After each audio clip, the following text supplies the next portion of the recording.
এই লোকটা এখন রাস্তায় বেরিয়েছে, কাটোগে তো বটোগে।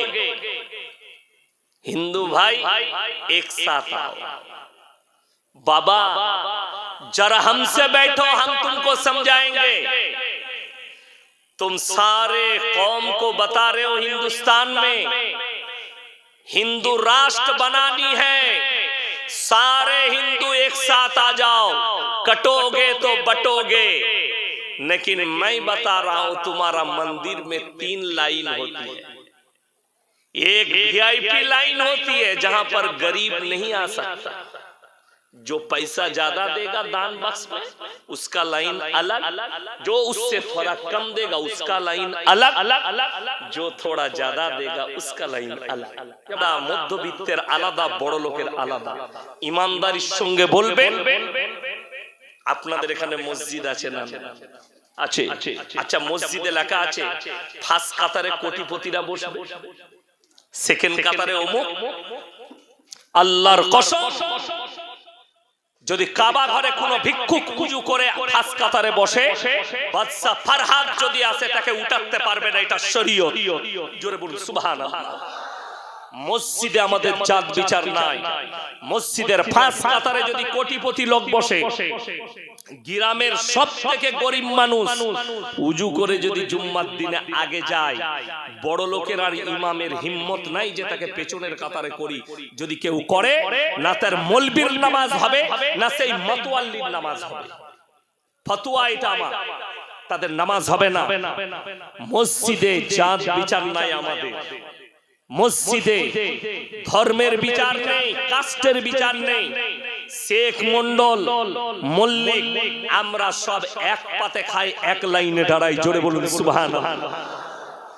পুরীর জগন্নাথ মন্দিরে ধর্মের সূত্রে হিন্দু না হলে প্রবেশ করতে পাবেন। আল্লাহর কৃপায় আজকে যদি কোনো অমুসলিম ভাই এই স্টেজে এসে যদি কালমা পড়ে মুসলমান হয়, ফজরে মসজিদে ফার্স্ট কাতারে নামাজ পড়তে পাবে, কেউ বলবে না যে পেছনের কাতারে চলে। কেউ পেরেশান হবেন না, কোন মুসলমান দুর্বল হবেন না। এই ভারতবর্ষে আমরা জন্মগ্রহণ করেছি, ভারতবর্ষ স্বাধীন হয়েছে আমাদের রক্ত দিয়ে স্বাধীন হয়েছে। 56,000 আলেম প্রাণ দিয়েছে দেশ স্বাধীনের জন্য। এখন 2-4টা কুকুর চিল্লাচ্ছে, কুত্তা দুটো কন্ডিশনে চিল্লায়। কুত্তা যখন চিল্লায় দুটো কন্ডিশনে, হয় পাগল হয়ে গেছে, নাহলে তার পেছনে মালিক দাঁড়িয়ে আছে। আর আল্লাহ নবী সাল্লাল্লাহু আলাইহি সাল্লামের একটা ভাষা শুনলেন, নবীজিকে একজন মুনাফিক মুশরিক গালি দিল নবীজির সামনে। নবীজি তাকে উত্তরে বললেন যে তুমি যখন আল্লাহর রাসূলকে গালি দিচ্ছ, নিশ্চয়ই তুমি হারামের আওলাদ। পৃথিবীতে যারা অবৈধ সন্তান হবে তারা মুহাম্মদ সাল্লাল্লাহু আলাইহি সাল্লামকে গালি দেবে। তো সেই কাফের, সেই মুশরিকের এই বিশ্বাসটা ছিল যে মুহাম্মদ সাল্লাল্লাহু আলাইহি সাল্লাম যখন বলেছে এই কথাটা সত্য। বলুন সুবহানাল্লাহ। একটা কাফেরও বিশ্বাস করত যে আল্লাহর নবী কোনোদিন মিথ্যা বলতেন না। সে ছুটে তার মায়ের কাছে গেছে যে আমি মুহাম্মদকে গালি দিয়েছি, তিনি আমাকে উত্তরে বলেছেন তুমি হারামের আওলাদ। এই কথাটা কত সত্য। তেনার মা বললেন মুহাম্মদ যেটা বলেছে সেটা সত্য। জোরে বলুন সুবহানাল্লাহ। বর্তমানে যারা নবীজিকে গালি দিচ্ছে, নবীজির বিরুদ্ধে বলছে, কোরআনের বিরুদ্ধে বলছে, ইসলামের বিরুদ্ধে বলছে, কোরআনকে গালি দিচ্ছে, এদের যে কোনো সূত্র খুঁজে দেখুন এরা হারামের আওলাদ। তার একটা ঠোস দলিল আমার কাছে আছে। দলিলটা হচ্ছে তসলিমা নাসরিন বলে বাংলাদেশের এক মহিলা, মেয়ে, বিয়ে শাদী করেনি, ভারতে আছে।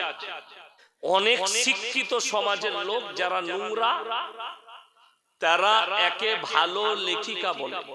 আমি বইটার নাম বলছি, তার লেখা একটা বই হচ্ছে, বইটার নাম লজ্জা। বইটার নাম কি বললাম?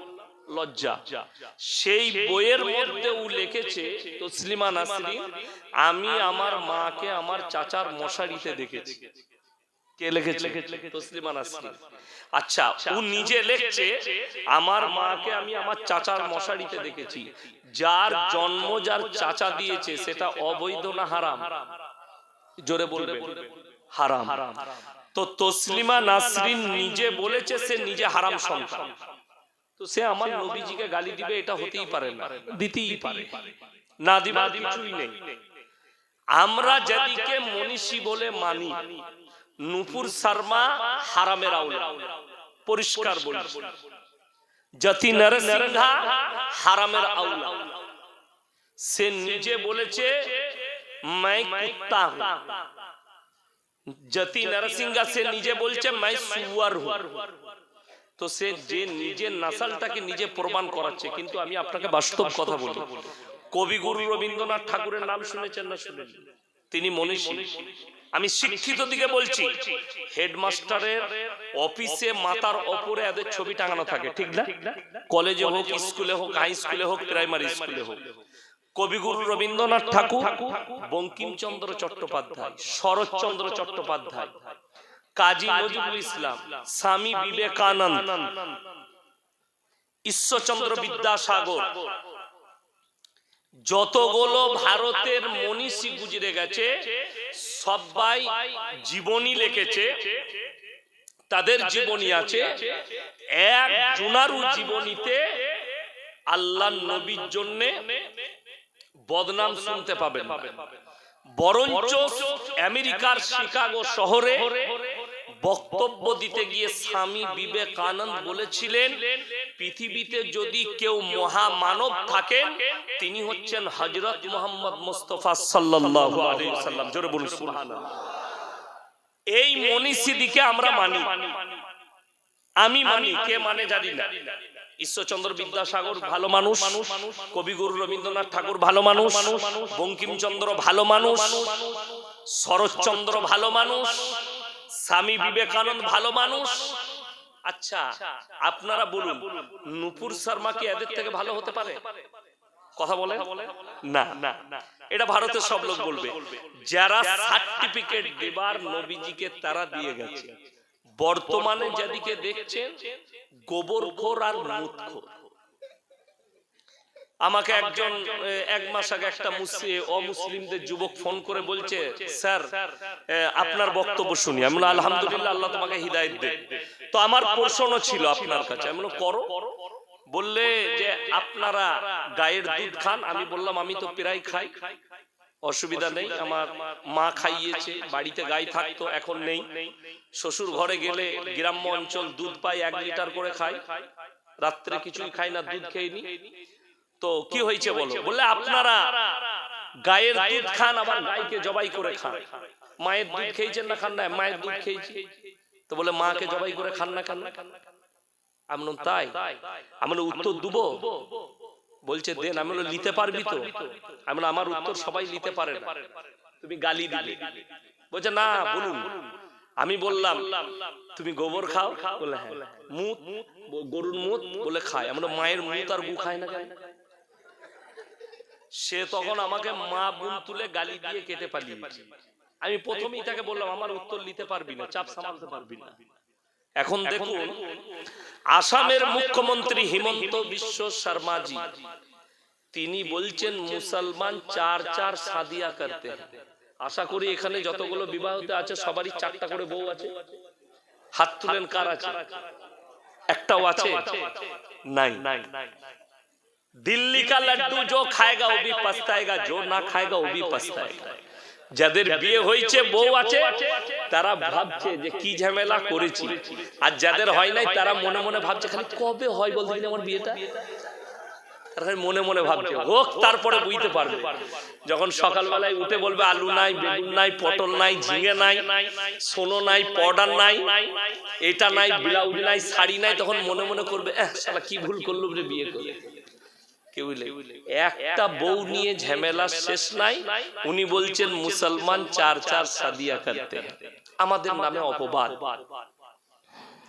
একজন বাবা আছে ধীরেন্দ্র শাস্ত্রী, বাগেশ্বর ধাম বাবা, আমি জানি না, তিনি একটা বক্তব্যে বলছে, मेरे भाई शिकार करना बड़ा मुश्किल है, लेकिन सच बात है श्री राम जी के 5 पिता थे।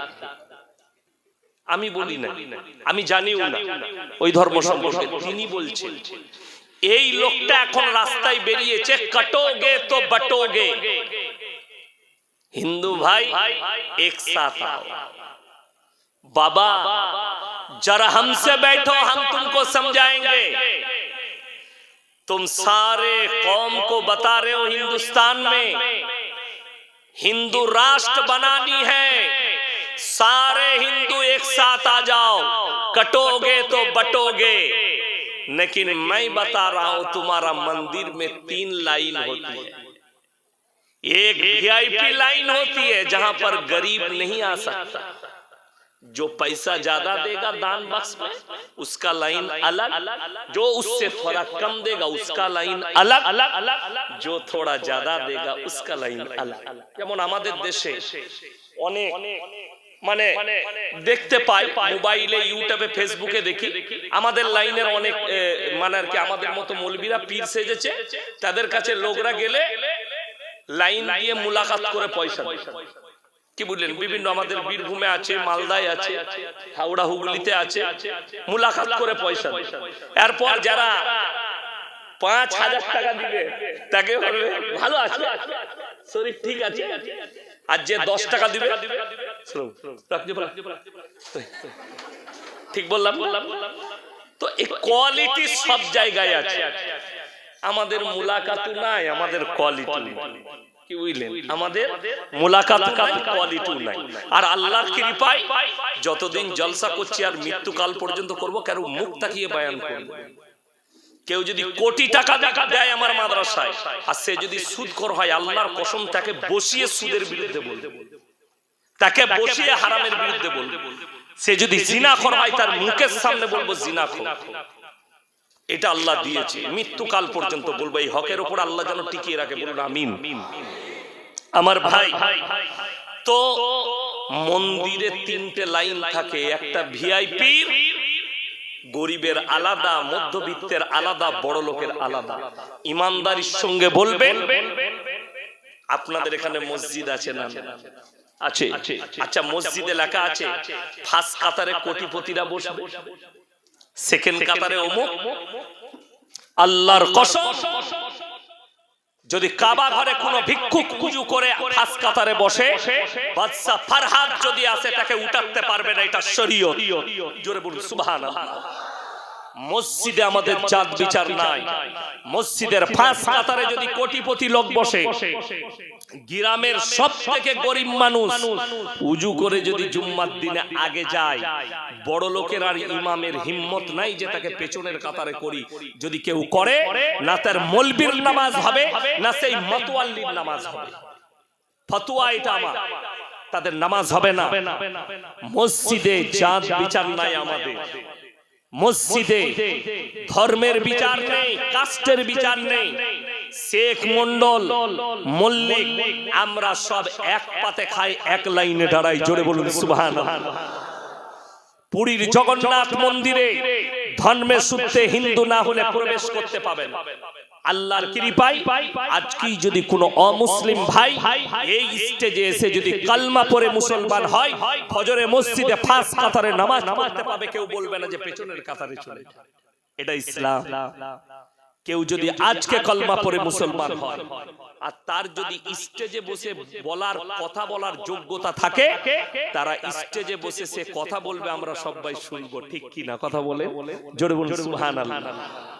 আমাদের দেশে লখনৌর একজন মুসলিমদের ছেলে ওয়াসিম রিজভী 3 বছর আগে বললে, मैं इस्लाम को छोड़कर सनातन धर्म को अपना लिया, सर पे पगड़ी लगा लिया, गेरुआ कलर का चद्दर भी लगा लिया, तिलक भी लगा लिया, और बोले मैंने अपने आप को बदल लिया, सनातन धर्म को अपना लिया।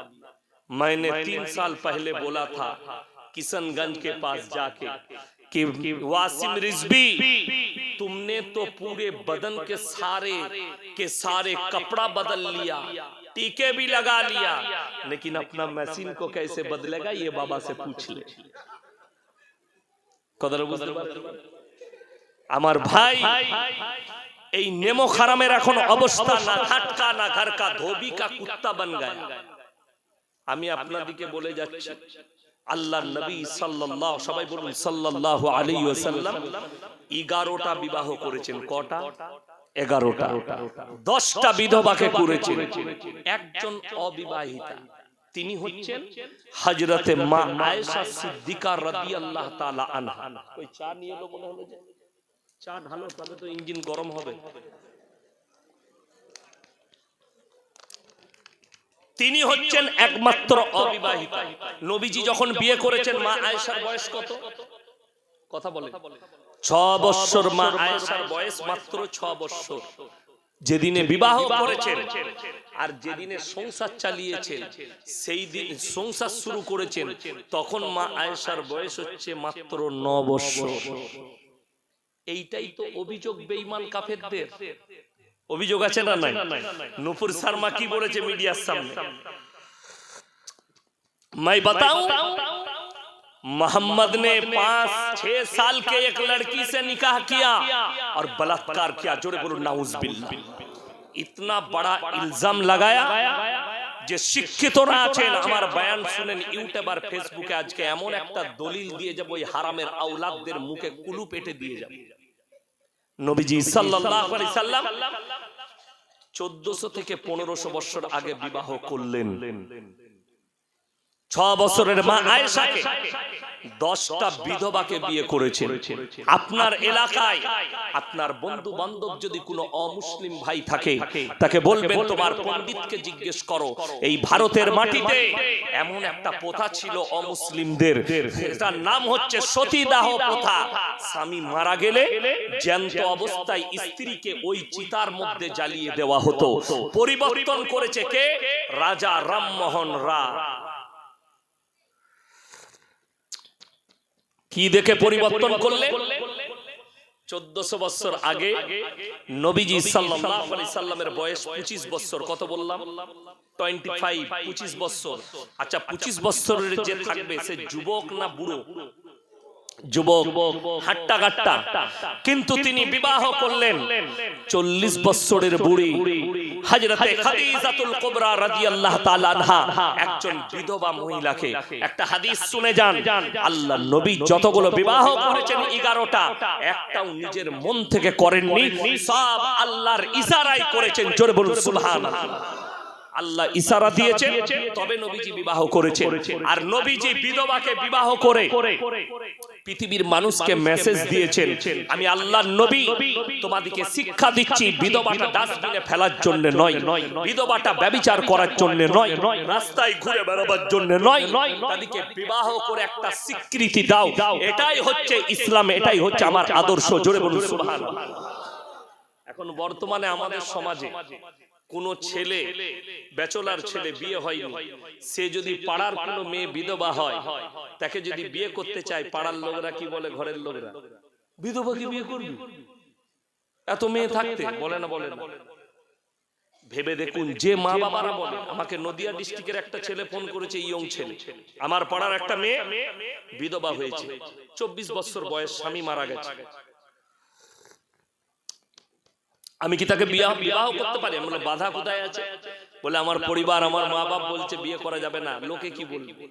আমি তাকে জিজ্ঞেস করো, নবীজি 25 বছরের যুবক 40 বছরের মা খাদিজাকে বিয়ে করেছেন, তিনি পৃথিবীর যিনি শ্রেষ্ঠ ব্যক্তি, জোরে বলুন সুবহানাল্লাহ, তিনি করেছেন।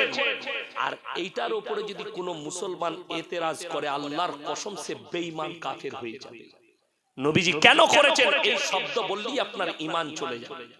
নবীজি করেছেন মানে আদর্শ। কোরআনে আছে সূরা নিসায়, যদি বিধবাকে দেখো, তোমার যদি পছন্দ হয়, তাকে বিবাহ করে স্ত্রী রূপে গ্রহণ করো, আল্লাহ তার মধ্যে খায়ের আর বরকত দিয়েছে। জোরে বলুন সুবহানাল্লাহ। এরপর চলুন, নবীজি বিবাহ করেছেন মাত্র 5-6 বছর বয়সে মা আয়েশা। খুলেন ঈশ্বরচন্দ্র বিদ্যাসাগর যেদিনে বিবাহ করেছেন তিনার স্ত্রীর বয়স ছিল 7 বছর। কত বললাম? 7 বছর। কবিগুরু রবীন্দ্রনাথ ঠাকুর যেদিনে বিবাহ করেছেন ওনার স্ত্রীর বয়স ছিল মাত্র 11 বছর। বঙ্কিমচন্দ্র চট্টোপাধ্যায় যেদিনে বিবাহ করেছেন ওনার স্ত্রীর বয়স ছিল 5 বছর। সত্যেন্দ্রনাথ বসু যেদিনে বিয়ে করেছেন ওনার স্ত্রীর বয়স ছিল মাত্র 6 বছর। আমাদের কোনো অভিযোগ নাই এদের ব্যাপারে, কেন ইনারা এত কম বয়সের মেয়েকে বিবাহ করেছে। আমাদের বলার উদ্দেশ্য এদের বিরুদ্ধে একবার বলে দেখো,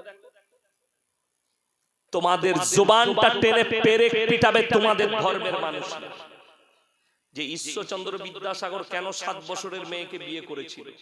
ওনাকে বলাৎকারী বলতে পারবে? বঙ্কিমচন্দ্র চট্টোপাধ্যায় 5 বছরের মহিলাকে বিয়ে করলেন, ওকে বলাৎকারী বলতে পারবে? কেন করেছেন জানি না, উনারা জানবেন হাকিকত কেন করেছে। এবং যারা অভিযোগ করছে তাদেরকে বলবে, আমরা যদি লক্ষ্য করি আমাদের বাপ দাদরা, কি বুঝলেন, আমাদের দাদর বাপরা যখন বিবাহ করেছে তখন আমাদের দাদিদের কারুর বয়স ছিল 10, কারুর 11, কারুর 8, 9, এইভাবে বিয়ে হয়েছে। ঠিক বললাম না ভুল বললাম? এটা ছিল, আজকে ওটা কেটে গেছে। নাই, মানুষ বলছে আমরা স্ট্যান্ডার্ড হয়েছে।